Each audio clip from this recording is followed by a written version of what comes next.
I want to welcome everyone to the 2007-2008 Williamson Prize Lecture.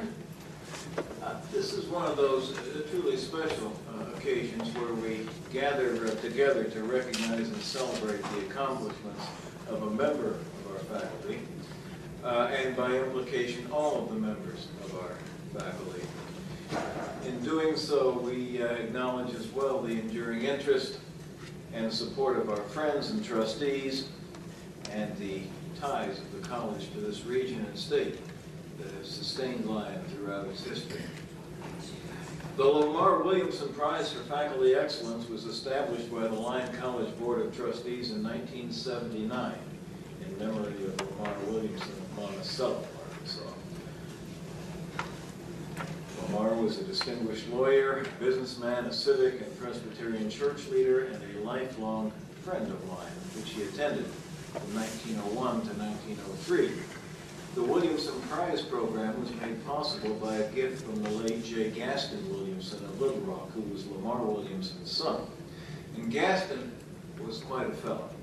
He was a Little Rock attorney with the Rose Law Firm, a civic leader, one of the leaders in the civil rights movement that led to the integration of Central High School in the late 1950s. And he was a Rhodes Scholar. He sat on the panel, as a matter of fact, that selected Bill Clinton to be a Rhodes Scholar as well. And like his father, he was a great friend of Lyon College. Gaston's son, Jim Williamson, who lives in Fort Smith, serves on the Lyon College Board of Trustees. The Williamson Prize is awarded annually to a faculty member whose accomplishments as a teacher and a scholar, and whose personal character and service to others have been recognized as exemplary by the college community. It's my pleasure this morning to tell you a bit about this year's winner, and then invite him to deliver the Williamson Prize lecture. This is clearly our winner. This would be Dr. David Thomas, who arrived at Lyon after earning his PhD from the University of Idaho. And I will remember that interview in my office during the summer of 1999. Promoted to associate professor and tenured in 2002, he has established himself on the campus and in the community as a caring, engaged, and talented instructor, and as an enthusiastic supporter of good causes, including the causes of teaching and learning. Passionate about science and a master craftsman in the classroom, Dave Thomas is also a master of collaborative research with students. 8 of the 14 professional papers that he presented in 2003, 2004, and in 2004-2005 were presented with undergraduate students. One of the 3 research articles that he published in the past 3 years was authored with undergraduate students. 4 of his successful referee grant proposals were developed with undergraduate students. Dr. Thomas' research interests, antioxidants, astrobiology, extreme environments, photosynthesis, and the like, stem from his desire to answer the big questions of how life is defined and sustained. His vigorous quest for knowledge in these fast-developing areas has made him a driving force behind the annual Western Photosynthesis Conference. All of this is impressive, but there is much more to Dr. Thomas. When many on this campus think of him, the picture they see in their mind's eyes is not of Dr. Thomas in his lab coat, it's of Dave Thomas at a campus event with a camera around his neck, one of his young children in a backpack on his shoulders, and an enormous smile on his face. He is deeply involved in campus governance and in volunteer activities. Dave is a volunteer at Batesville Health and Hope, a Cub Master for the White River District of the Quapaw Council of the Boy Scouts, and a co-advisor of Lyons Catholic Campus Ministries. Finally, Mr. Dempsey, if you are a local high school science teacher looking for a lecturer, advice about a project, or a judge for your science fair, Dave Thomas is your man. In recognition of his accomplishments and his contributions, Lyon College has selected Dr. David Thomas as the 2007-2008 recipient of the Williamson Prize. Would you welcome?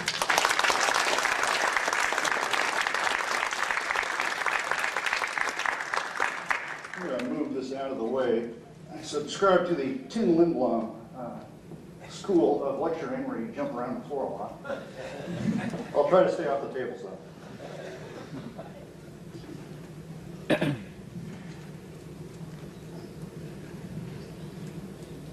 I'd like to thank you all for coming this morning, and especially thank Dr. Ruckner for that very nice introduction.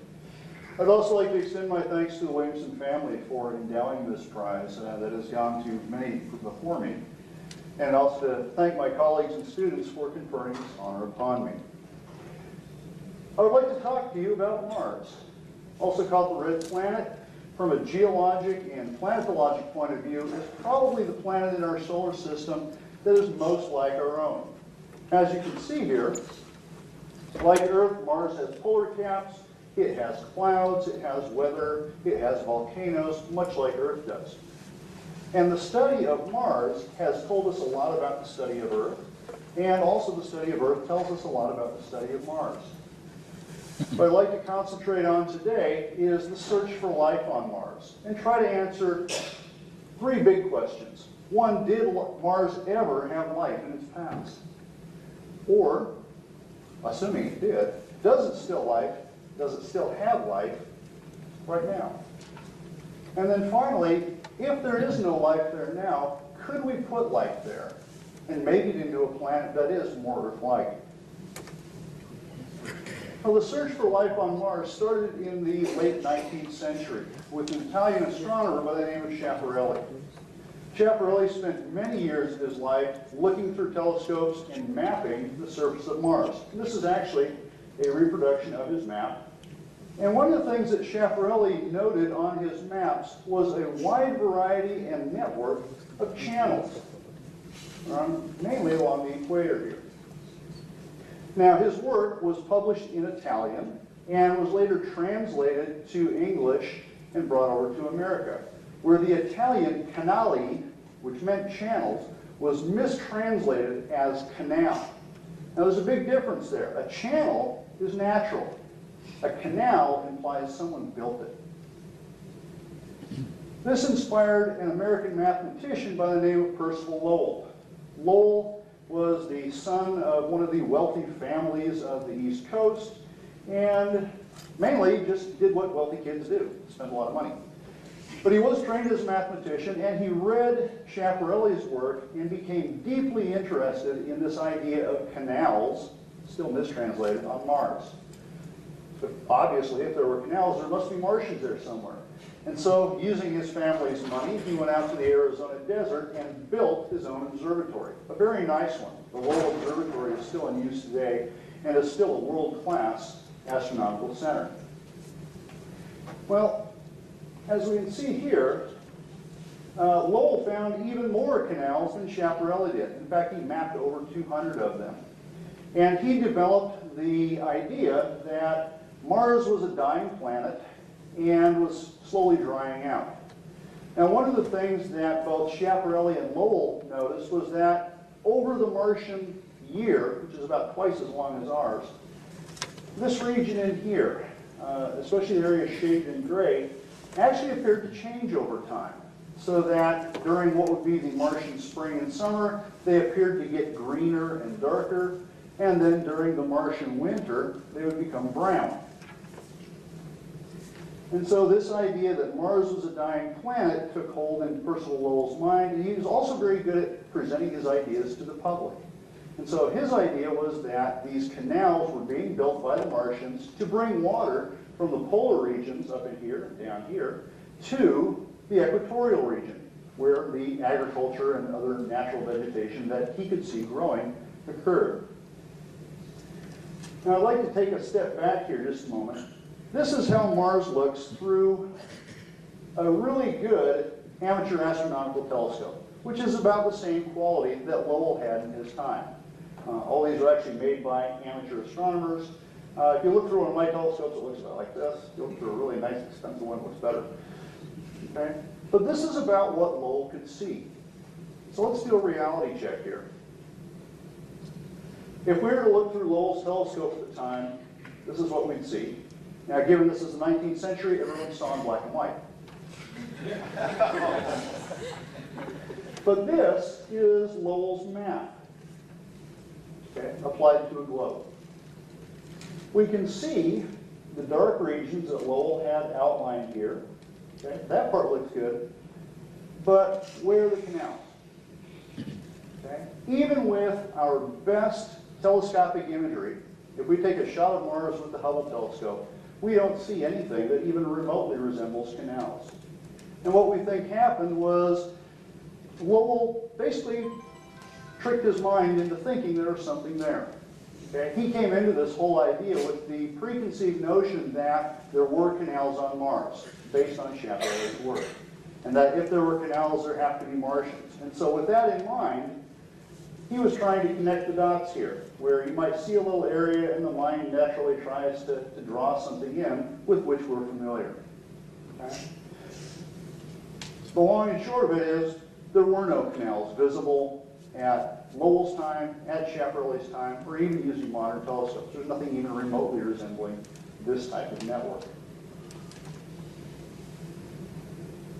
Nevertheless, the idea of Martians had become firmly established by this time and provided raw material for a wide range of fiction writers.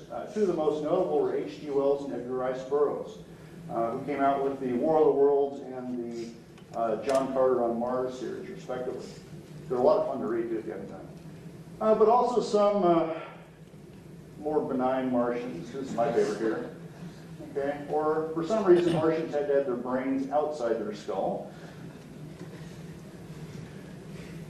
And if we look at some of the other fiction that comes out of here, especially the B movies of the 50s and 60s, for some reason Mars always needed our women as well. But this idea had become so firmly entrenched in the popular culture that in 1938, during a radio broadcast of H.G. Wells' War of the Worlds, it was mistakenly thought to have been an actual newscast that's saying that we were being invaded by Martians, and caused quite a panic among radio listeners. The next day, they printed this article apologizing for the over-reality of their programming. Well, it wasn't until the 1960s and 70s that we could actually start sending spacecraft to Mars and actually look to see whether there were Martians. And even before this, just after Lowell's time, our own telescopes and spectroscopes were telling us information that Mars was probably way too cold to have canals and channels and rivers and such. And when we visited there with first the Mariner series of probes and later the Viking, that idea was confirmed. This is Mars as we know it today. Being a smaller planet, Mars has only about 40% of Earth's gravity, so that if you weigh 200 pounds here, you only weigh 80 pounds on Mars. Might be a good reason to go there. Unlike Earth, Mars doesn't have a global magnetic field. On Earth, our magnetic field is shielding us from much of the harmful radiation that the sun produces, and also from cosmic radiation that's produced outside of our solar system, without which we would have a lot more radiation reaching the Earth, which might have even, if not prevented life, would have certainly slowed it down. The surface, as you can see here, looks rusty, and it's because it's very highly oxidized and also highly oxidizing, probably due to the formation of things like hydrogen peroxide in the soil. Mars' atmosphere is only about 1% of the pressure of our atmosphere and contains mainly carbon dioxide. In contrast, our atmosphere contains what? Oxygen, of course, we're breathing it, but also nitrogen, which keeps the oxygen from burning things up. On Mars, if you were to actually try to breathe the atmosphere, and assuming it wasn't toxic, you'd be essentially a vacuum to us. You would never be able to catch your breath. The temperature range, as was indicated by astronomical evidence early on, is much, much colder than Earth. The two Viking landers recorded a record low of 123 degrees below zero and a record high of 37 above. Now, that's in Celsius. And that particular temperature has been called into question. 37 degrees Celsius is your body temperature. That's hot even for Earth, let alone Mars. But overall, the equatorial temperature, the tropic zone of Mars, on average has a temperature far below zero.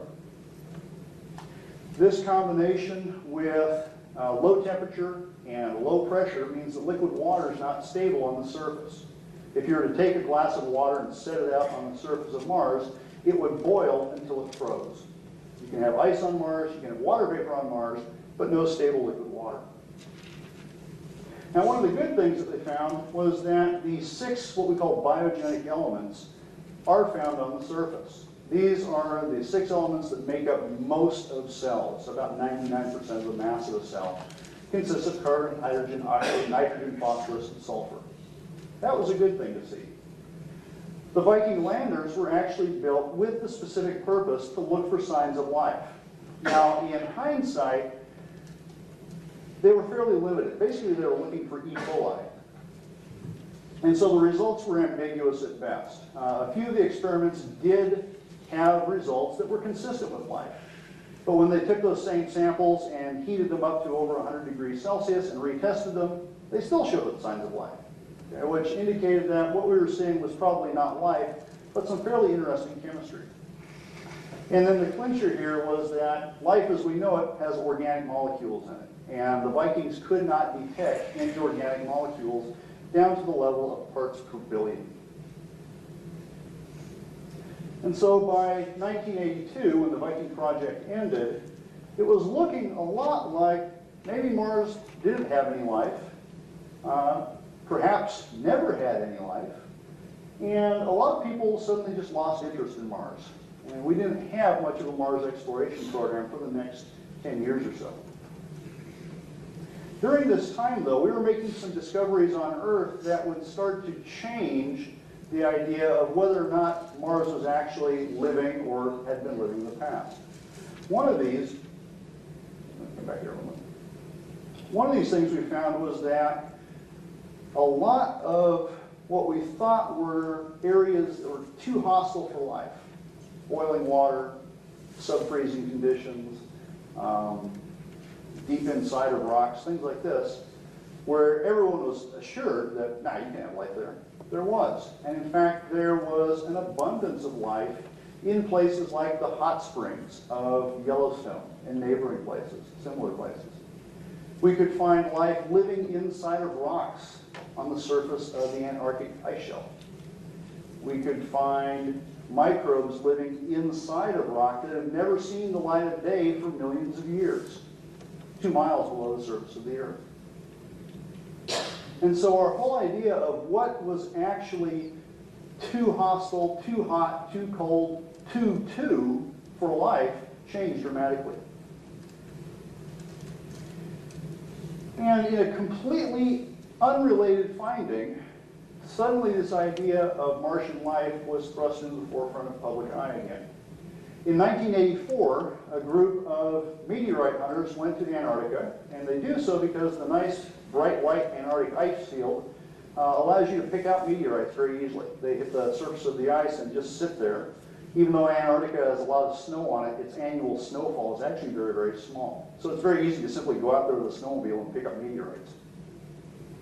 This particular one, found in the Allen Hills region and designated ALH 84001, was roughly the size of a large baking potato.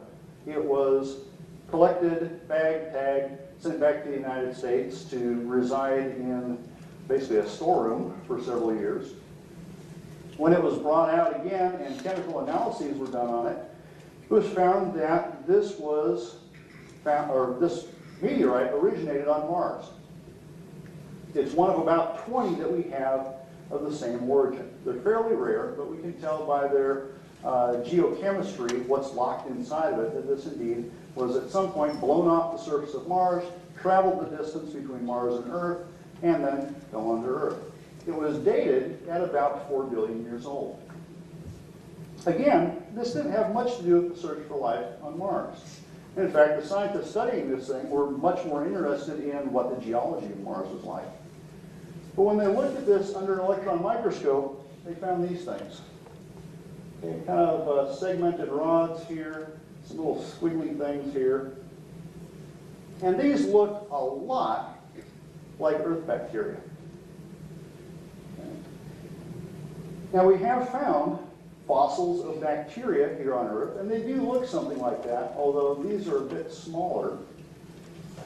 But this finding, along with the inclusion of other molecules in the rock that were suggestive of living processes, prompted this group in 1996 to publish their findings, hold a really big press conference, and say that they had found evidence of ancient life on Mars.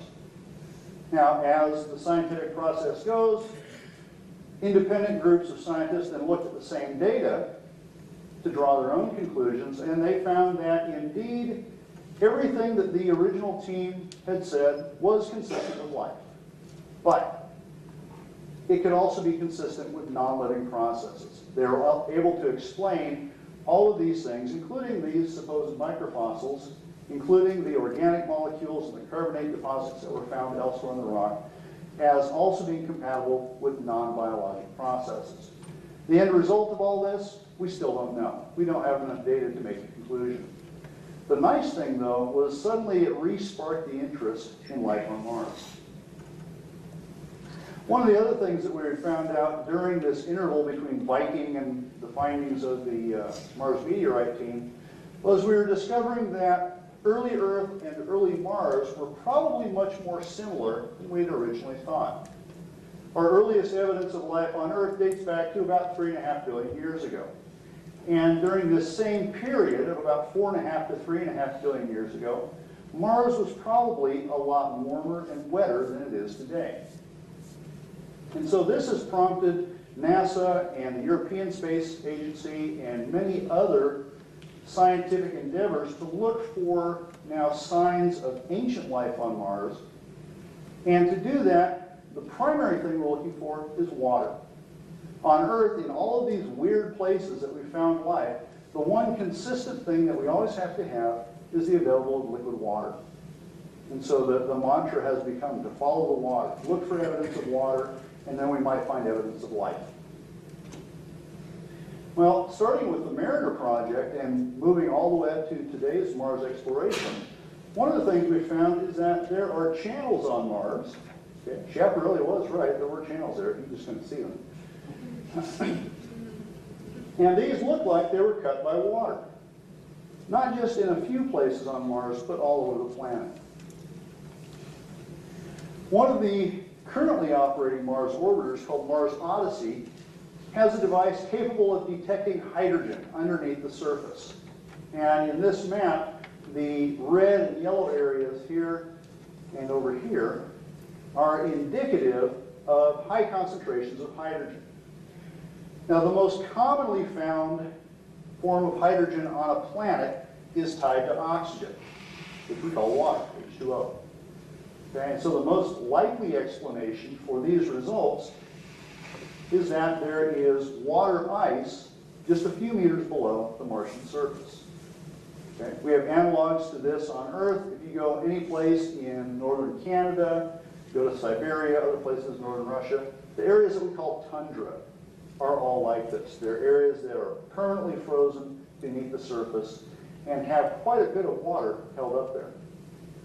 We also know that the polar caps here, which you can just see the edge of here and here, are a combination of water ice and also of carbon dioxide ice, or dry ice.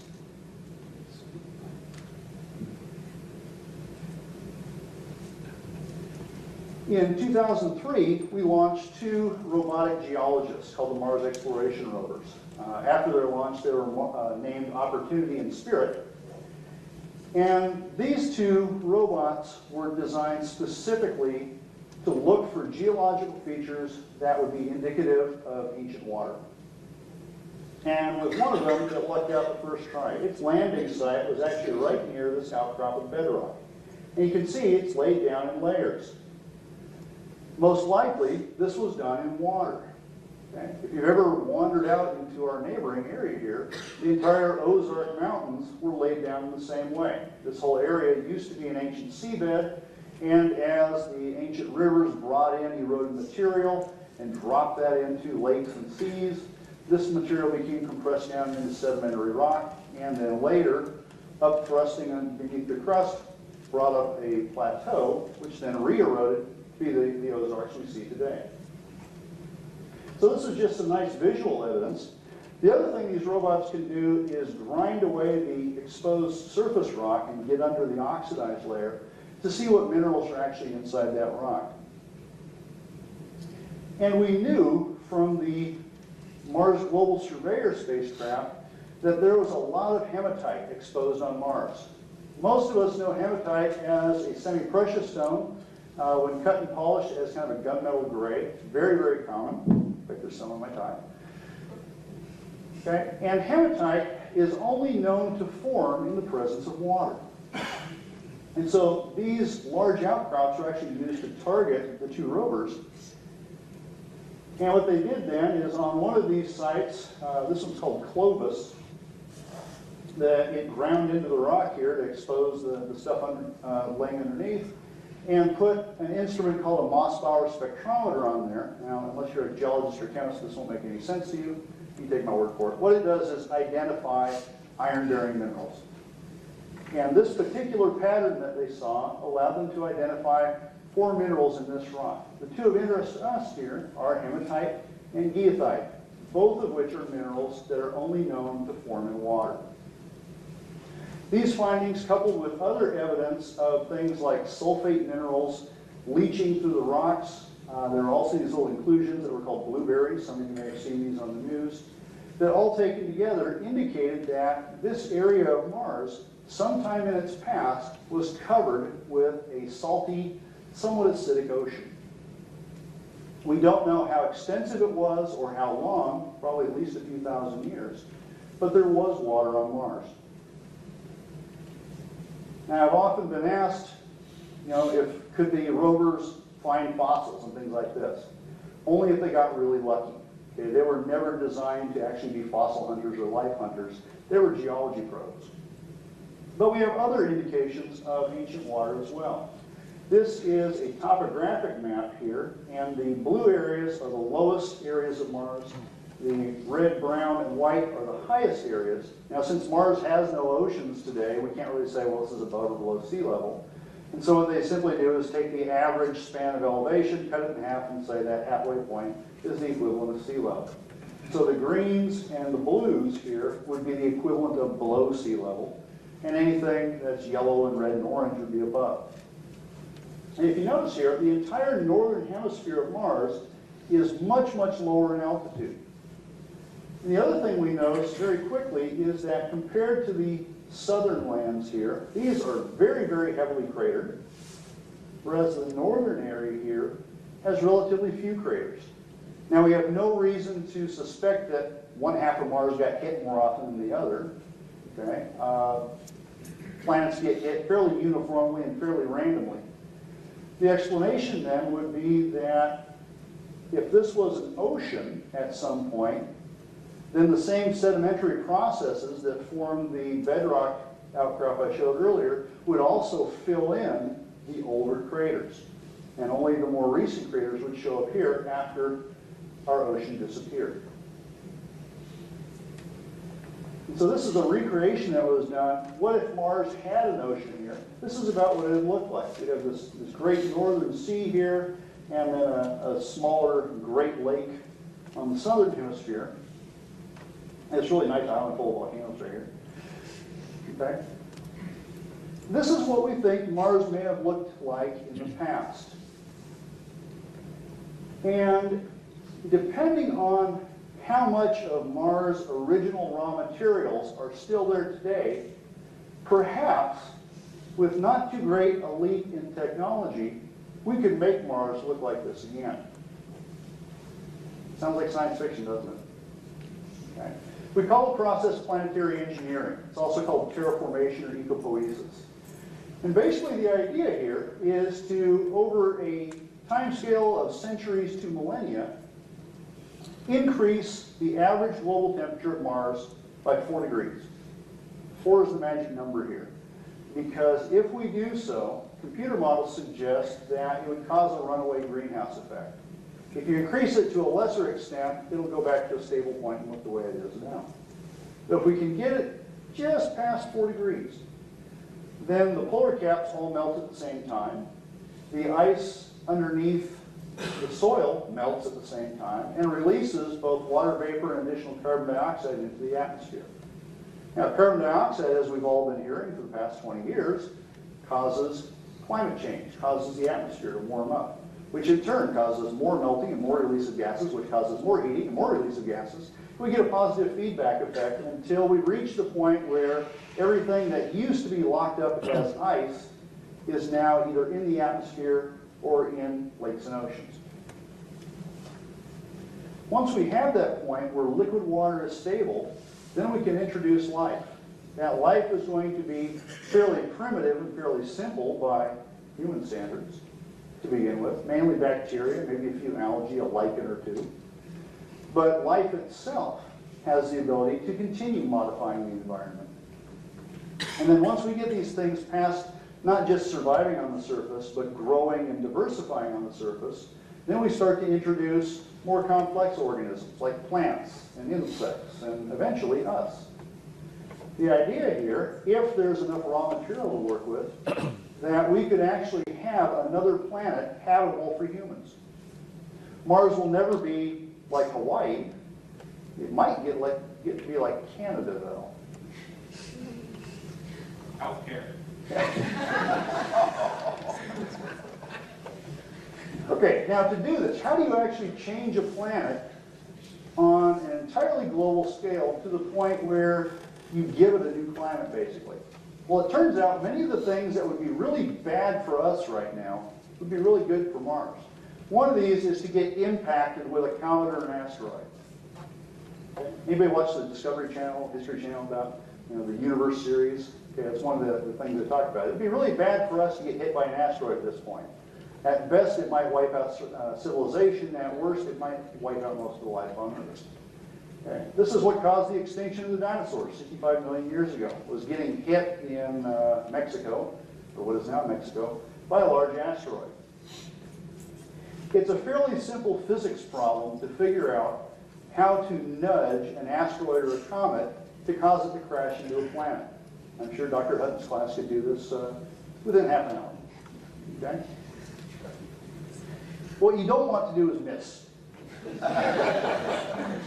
All right, but if we do this, it's going to release a lot of energy as heat, first of all, which will give you a little bit extra warmth planet-wide. But more importantly, especially if we do this with a comet, it adds volatile materials like water, like methane, like carbon dioxide, that goes into building up oceans and atmospheres. Okay? Another thing we're having a problem with on Earth is pollution, especially gases like carbon dioxide and methane, both of which we call greenhouse gases, because they trap infrared radiation and cause the atmosphere to heat up. Again, this is not something we want to have happening on Earth, but would be beneficial to Mars if we want to make it more Earth-like. And then finally, these bad boys we outlawed about 20 years ago. CFCs, or chlorofluorocarbons, were used as aerosol propellants for a very long time, until we found out that they were eating away at our ozone layer, and we found replacements for them. Chemical cousins to these make very, very efficient greenhouse gases, what we call super greenhouse gases, so that in very small amounts they cause the same type of heating that we would see with methane or carbon dioxide. About 12, 15 years ago now, a British colleague and I got together and did some brainstorming and said, what would it take, looking at Earth organisms today, if we could pick and choose different characteristics and put them all together to make a Mars bug? What would we want? Now I'm just going to go through these quickly, and I'll talk about a few of them in detail. But first of all, since Mars is full of carbon dioxide, they definitely have to tolerate carbon dioxide. And again, on Earth, out here, anything living in or on you has to put up with maybe 5% carbon dioxide. On Mars, close to 100%. Associated with this would be acidification. If you mix CO2 and water, you get carbonic acid, so it gives you the fizz in your soda. It has a pH of about 5.5. Turns out there are a lot of organisms on Earth that live far below this. Okay? At low temperature, low pressure and low oxygen levels also present a problem. Hypobaria is simply low pressure, hypoxia, low oxygen. And we are finding in various places on Earth organisms can do this. Actually, hypoxia is easy. You have these living in your intestines right now. Antioxidants. Remember I said that Mars' surface was highly oxidized and highly oxidizing. It's basically a disinfectant. Okay? Some organisms actually resist these types of disinfectants and cause disease in us. And so some of these things that cause disease in us, those same characteristics could be used for putting an organism on Mars. All of us actually have a fairly robust antioxidant system. Anybody who uses oxygen as part of their metabolism has to have this. It also makes for very good commercials in selling vitamins. Come back here. Okay? If we do get water on Mars, it's going to be really salty at first because we've got a whole bunch of dry stuff that as soon as water hits it, it's going to start dissolving. And this causes what we call osmotic stress. It's just salt stress. And at the same time, those pools probably aren't going to be very stable at first. And so they may seasonally fill up a low-lying area and then dry out and then come back and dry out. And so these organisms are going to have to be able to tolerate extended periods of desiccation and dryness and then be able to rehydrate themselves. A lot of bacteria do this naturally, and we force them to do it artificially. Those of you who take my microbiology class, many of the cultures we use come to us freeze-dried. We add water for instant bacteria. Autotroph, well, let's come back here. Radiation resistance. Without an ozone layer, Mars gets a lot more ultraviolet radiation.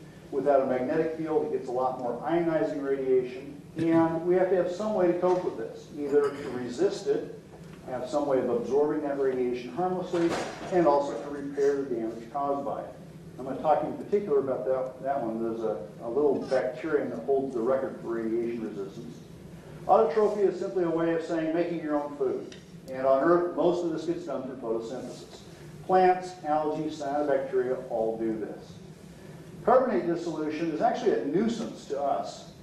If you are a sculptor and make this lovely statue out of limestone or marble, if you're a builder working with the same materials, things like lichens and certain cyanobacteria and a few fungi will actually start dissolving those minerals and convert it to carbon dioxide. Again, that's something that for us is mainly a nuisance, but on Mars would be a way to get more stuff into the atmosphere. Denitrification is something we find in our agricultural fields, and we prefer not to have. Nitrates are a form of usable nitrogen by plants, by fungi, by a lot of microbes, and farmers will put this on their fields as fertilizer to grow crops, but a lot of bacteria will use that nitrate in place of oxygen as a way to generate energy. And in doing so, they convert it to nitrogen gas, and it gets released into the atmosphere where most living things can't use it. And so to farmers, this is a big pain. On Mars, though, it's a way to get more atmosphere. Methanogenesis is another way to make greenhouse gases, and this is caused by a group of microbes called archaea. I'm going to come back and talk about them in just a little bit here. Psychrophilia is simply the ability to grow at low temperature. When you leave that casserole in the back of your fridge for 4 weeks and things start growing on it, those are psychrophilic organisms. They can grow at low temperature. And then, not all of these are things that we necessarily want to all happen at the same time. So it'd be nice if we could engineer little genetic switches into these so that at various points in Mars development, some of these turn on. We do things like denitrify, some of them turn off. We get rid of things like perhaps the methanogenesis at some point once we've warmed up enough. We don't want to get too warm. Okay, I'm going to talk about a few of these in more detail, mainly because these are areas that my lab does active research on. And probably at least half the characteristics I've talked about are done by these guys. These are cyanobacteria. They are single-celled organisms that do the same photosynthesis that plants do. These actually evolutionarily were the origins of photosynthesis.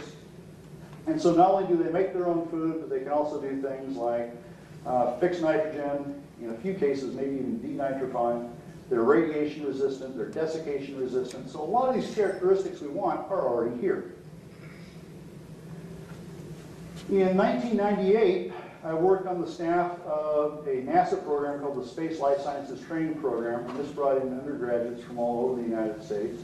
And one of my students decided that he wanted to try and see whether denitrifying bacteria could actually do this job under simulated Martian conditions. So we simply took a little simulated Martian soil here, added an organism called Pseudomonas, filled it up with carbon dioxide, and let it incubate. And lo and behold, as the ultraviolet picture shows here, these things grow very, very rapidly under these conditions and very, very quickly use up all the nitrate and convert it into nitrogen. A place where we think this is going to happen in nature is found in South America. This is Chile's Atacama Desert. It's the driest place in the world. A lot of labs have used this as an analog for Mars because Mars is also very, very dry. This is relatively cold, though not as cold as Mars. The interesting thing about it, though, in some places this soil can be 50% nitrates by weight. Now, nitrates in human civilization, as well as being fertilizer, were used in making explosives. They're one of the 3 basic ingredients in gunpowder. And so until we reached the point where we could make nitrates industrially, this soil used to be mined for making explosives, gunpowder, gun cotton, things like that. Today it's cheaper just to make it industrially, but since this is the driest place on Earth, in fact there are times where this may get only 2 millimeters of rain a year. Basically it hits there and it dries up, it's gone. But what we found here was an abundance of microorganisms that can go into a spore stage that allows them to remain here possibly for centuries. And then when the weather gets a little better, they get a little bit of moisture, they germinate out into these vegetative bacteria, metabolize for a little while, maybe reproduce a couple of times, things dry out, they become a spore again, and hang out. All right, now I said I was going to mention methanogenesis again. Right? Most of you are familiar with this, though you may not have known that's what was happening. These guys live in your large intestine. They also live in the large intestines of most vertebrates. Cattle often get the blame for this, but we all do it. They live in a completely anoxic environment. There's no oxygen inside your large intestine. You also find these things in swamps. We find them in decaying matter, just about anywhere. And what they do is they take small, undigestible organic molecules, extract energy from them, and as a waste product, produce methane. And just a few years ago, the Mars Express spacecraft made a rather startling discovery. There's methane in Mars' atmosphere where there shouldn't be. Methane has a lifetime, or expected lifetime on Mars, of about 200 years. That is, if you were to produce some set amount of methane, stick it in the Martian atmosphere, if you came back 200 years later, it would be gone. It would react with the ultraviolet radiation and the small amount of water in the Martian atmosphere and break down into carbon dioxide and water. And so nobody expected to see this. And in fact, initially it was thought that this had to be an instrumental error or something. Once this was reported, 2 independent observatories on Earth, not orbiting Mars, were able to confirm it. Okay, so there is definitely methane in Mars' atmosphere. Now on Earth, the traces of methane we find in our atmosphere are caused by these guys. Okay, probably about 90% of it. Does that mean we have methanogens on Mars? No. We can't tell at this point. There are 2 other possibilities. One is that some methane is produced by volcanoes, even on Earth. And Mars has the largest volcanoes in the solar system. They seem to be dormant right now, but that's one possibility. The other is that comets contain a large amount of methane. And if there were a comet to strike Mars sometime in the not too distant past and become buried, it would also slowly release its methane into the atmosphere.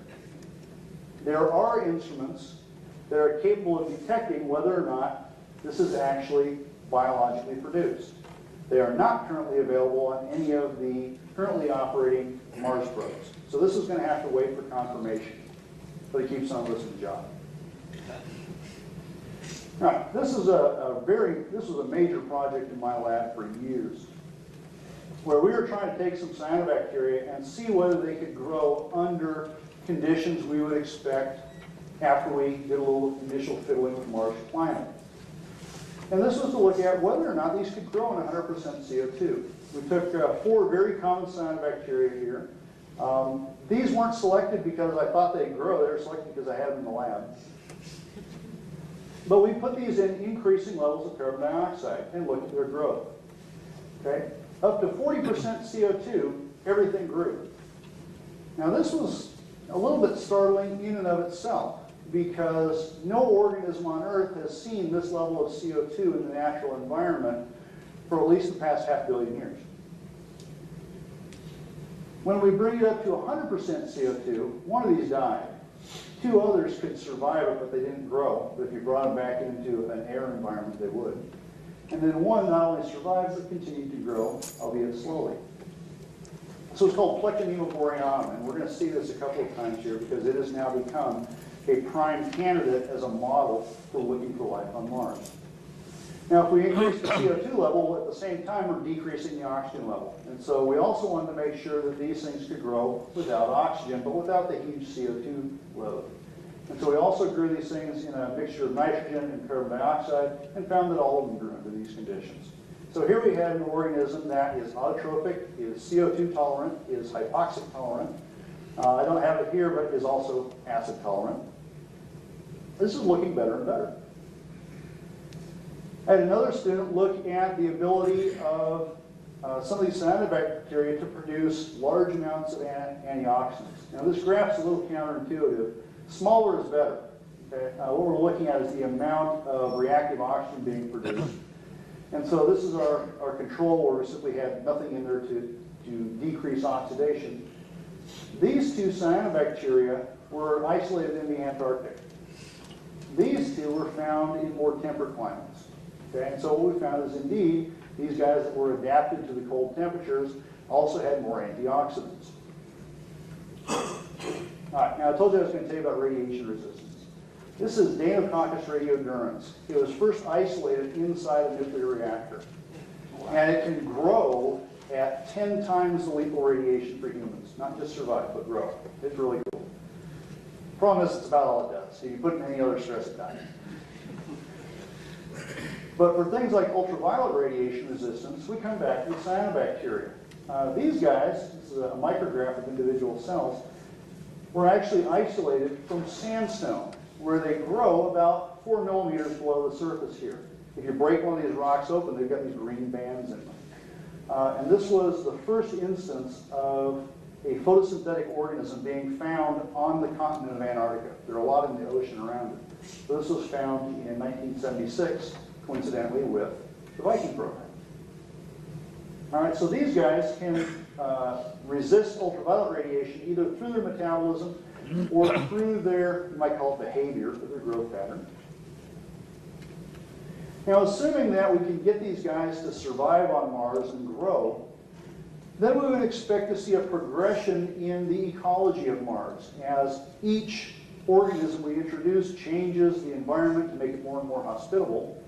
And a botanist by the name of Jim Graham at the University of Wisconsin came up with this analogy. We could envision Mars like a mountaintop, an alpine mountain. We're up here at the top, we have Mars almost as it is today. A little bit improved, but not much. And under these conditions, like we would see at above the snow layer, the only thing that grows here are microorganisms. Some of you, if you've ever gone alpine climbing or skiing, may have found what look like little red patches on the snow. Actually, it looks like something bled there. They're actually algae, called snow algae, that the red pigment is protecting them from ultraviolet. But that's about it. As Mars develops, it's like coming down the mountain here. So that after we go from a microbial stage, we get something that looks like tundra, where we get some little tiny short-growing plants and some bunch grasses and things like this. As that continues to develop and warm and become wetter, then we might have something that looks a lot like boreal forest or taiga. A lot of conifers, a few aspens here and there. This is where we might actually stop. This might be as far as we can get on Mars, simply because of the temperature. This is Canada. All right, if we get a little warmer and then we start to see some branching in the wet versus dry climate, some areas may be wetter, and so you get things like cedars, western red cedars, tree cedars, or in the dry areas we get sagebrush and prairie grass. And then if we could make this completely Earth-like, we might get something that looks a lot like we have around here, mixed deciduous forests. So this requires a lot more warmth and a lot more water than our Canada model does. Well, Up to about this point, this was all pretty much on paper. All right? My lab had done some individual studies on looking at the extreme limits of life. Other labs have done so as well. In 2004, we got the opportunity to test it, though. A small aerospace company called SHOT in southern Indiana built a Mars simulator. In person, it looks like this. You may recognize Mike Wazowski up here from Monsters, Inc. He was not only our mascot, but he supervised the whole project. Literally, because what would happen is the engineers who were making sure this thing was operating, they'd move Mike if they did something, so the other engineers knew that they had to check the logs. The name here is kind of strange. The original proposal was to actually build one of these things that we could launch to the moon as well. We didn't get funded for that part of the project, though.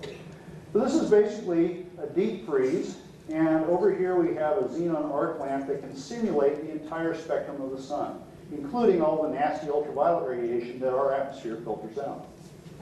Inside is a 6-liter quartz vessel that we could actually put a Martian atmosphere in. We could vary the pressure from anywhere to Mars as it is today to an Earth-like pressure. And then our actual samples we kept in little jars here. Each jar contained a simulated Martian soil that incidentally was derived from Hawaiian volcanic rock, so the guys at Johnson Space Center would have to go to Hawaii to make this stuff. And then we would inoculate this with a variety of microorganisms and see what survived. Initially, we ran these from a 24-hour study up to a couple of weeks, and then once we kind of figured out how the system would work, we ran a series of 5-week studies at various atmospheric pressures. In all cases, we assumed that the temperature on Mars would be about the same as it is during the Martian spring at the equator. And so the high temperature during the afternoon would be 20 degrees above zero, which is about what this room is. And the low temperature at night would be minus 80. Now the problem we had, once we put organisms in the soil, you can't just look at it and see if it grew. Okay, so we had to have some indirect way of determining what was alive and what was dead. And one way we did this is what's called an FDA hydrolysis assay. Now you don't need to understand the chemistry to understand how this works. FDA is a colorless liquid, or in solution, that living cells can break down into this bright green yellow of fluorescein. And so the more bright green yellow you have, the more life you have. And then since most of the organisms we were working with are photosynthetic, we could also extract the soil and see how much chlorophyll came out. And this would also be an indicator of the amount of cells left in these samples. Well, we did this for about 1.5 years, and this kind of summarizes the whole thing. What we have is pressure on the bottom here, where this is in millibars. Mars surface pressure today is between 7 and 10 millibars way down here. Earth is up here at 1,000 millibars.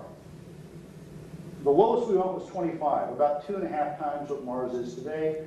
And as we might expect, not a lot lived. A little bit, we didn't completely kill everything, but it was very, very low. The best results we had were here at 100 millibars, 10 times what Mars is today, 1/10 of what Earth is today.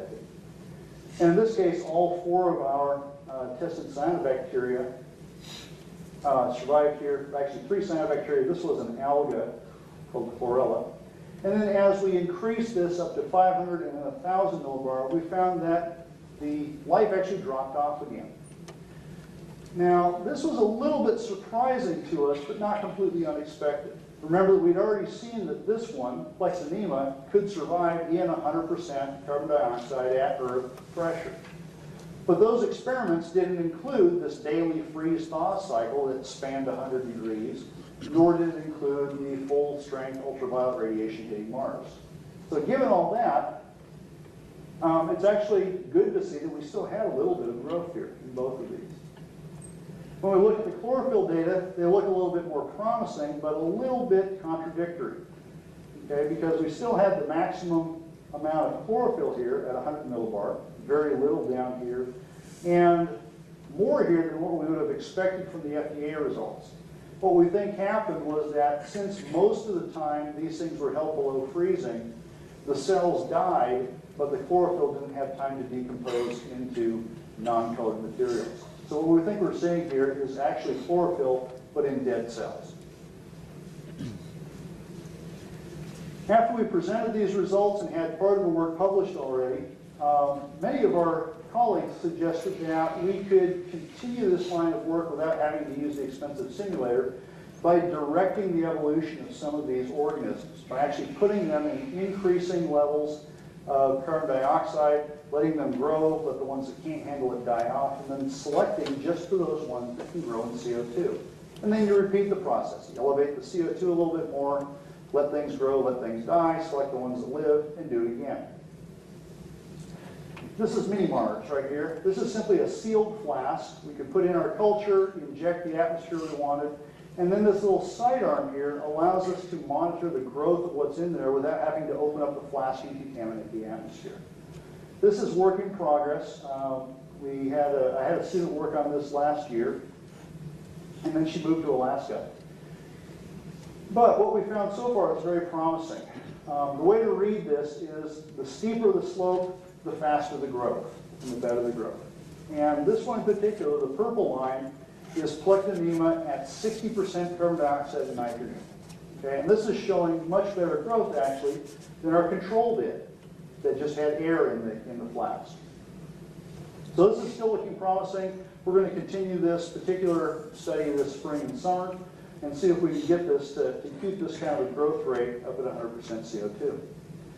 We've also added several other cyanobacteria and algae to this project and found 2 more good candidates. We hadn't expected these 2 because they're algae.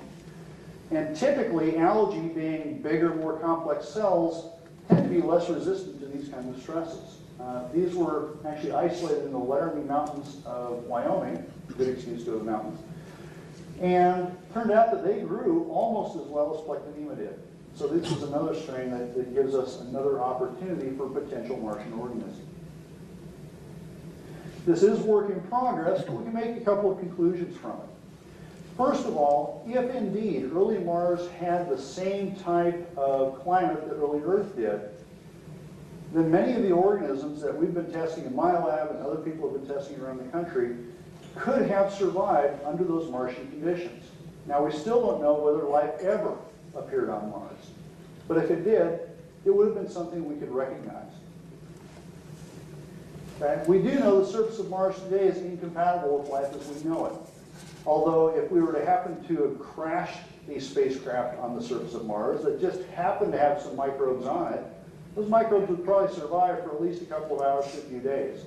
Coincidentally, this has happened at least once, possibly more than that. So we have introduced organisms to the surface of Mars. Actually, it's a good thing that they probably didn't survive, as it would really mess up our search for life there. However, the subsurface environment, just going a few meters below the surface, may provide an environment in which Earth-like organisms could live. And this might be the explanation for the methane we see on Mars today. Might. And then if we can modify the environment of Mars, then we could put organisms there. The research we've done so far does indicate that, at least under certain conditions, Earth organisms would survive on an engineered Mars. The extent to which we can push this change, though, is going to depend a lot on how much Mars actually has. And this is data we don't have. And then finally, and more locally, we've shown that undergraduate students can do this successfully and get published.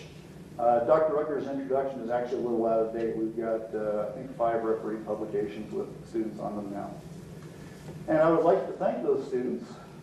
Since I started working on this, 20 students have worked with me on astrobiology projects. At least one of these guys is here in the room.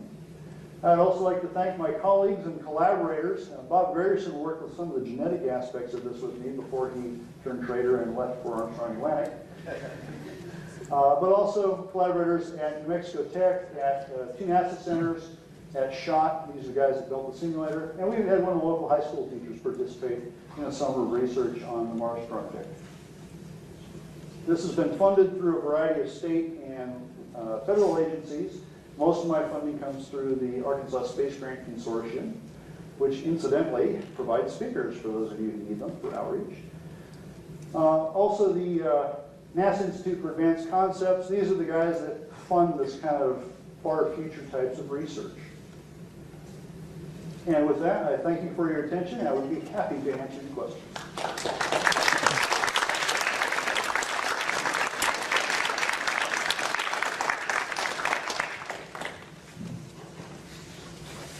Yes, sir.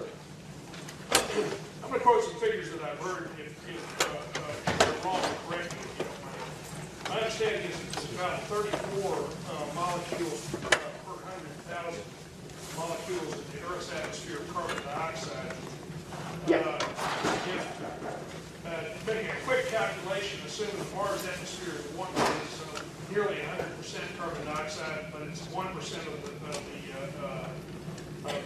density of the Earth atmosphere. That would imply that there's about, right now, 30 times as much carbon dioxide in the Mars atmosphere in any given volume of space as there is on Earth. Why hasn't the greenhouse effect already taken happened? It would seem. It actually has. Even with the thin, tenuous atmosphere that Mars has, it is warmer now than it should be if it had no atmosphere. Okay? But the other thing, there are two other factors at least. One is distance. Mars receives only about 42% of the sunlight that Earth does, simply because it's farther away. Also, the total thickness of the atmosphere plays a big role in that. And so Earth's atmosphere, even though it's only a small fraction carbon dioxide and methane, but it is at a much higher pressure, the atmosphere just physically holds more to be in it. Okay? Also, Earth being a larger planet has a greater thermal inertia, and so the planet itself is still radiating out more heat than Mars does because it's much smaller and has a lower surface area to volume ratio. Much of what's keeping Earth warm is actually residual heat from when it formed. But in that case, it looks to me like you'd have to have a radical, significant increase in the carbon dioxide content of Mars atmosphere to have any effect in the way of terraforming. The estimate right now is we need at least 2.5 times to show any change of the current pressure. Okay, so an atmospheric pressure of at least 25 millibars, and that's just to get water to be stable for at least a short period of time.